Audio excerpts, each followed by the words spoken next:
Raising a daughter is so much harder than it was 20 years ago. As Britney gets pregnant at 40. Author Tilly Bagshawe describes the generation gap between her girls. Tilly Bagshawe describes the 20-year age gap between her two daughters. UK-based author says that motherhood with her eldest was very different. She says that there was uncertainty raising a girl in a fast-changing social world. The news last week that Britney Spears has announced she is pregnant again at 40 cheered me.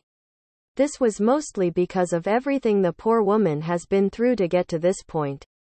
But also because I know firsthand how magical it can be to experience new motherhood again after such a large gap.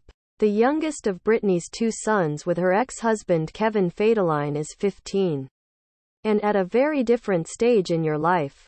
I became pregnant with my first daughter, Seffi, when I was only 17 and still at school.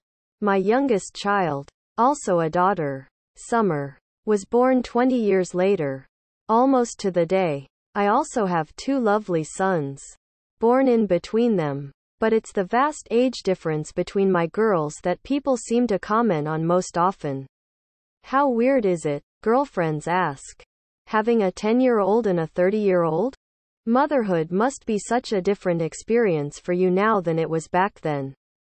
Well, yes and no. It is certainly true that a lot changed in the 2 decades between Seffi's birth and Summer's.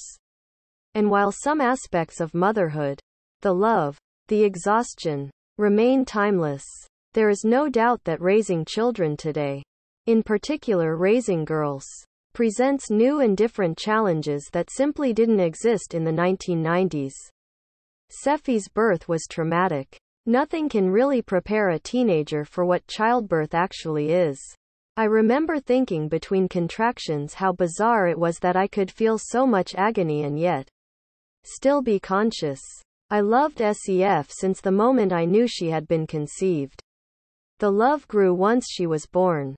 A sweet, squished dark-haired chimp of a baby. And has been growing ever since. But the first few months of her life were a dark time for me. What I now know was that postnatal depression descended as soon as my milk came in. As it has with all my later children. But with them, at least I was prepared. I felt listless and hopeless. But no one ever suggested I talk to someone about it. Never mind take medication. Awareness of mental health issues in general, and support for postnatal depression specifically, is one huge change for the better that happened between my two daughters' births. On paper, I should have had far less to worry about than I did in my first pregnancy. But in reality that wasn't the case. By my late 30s, I was mature enough to think about the challenges ahead. I worried that Robin and I were too old. He was 54 when Summer was born. When I grew up, that was grandparents' age. And even my own hospital chart had the words, maternal, geriatric, at the top.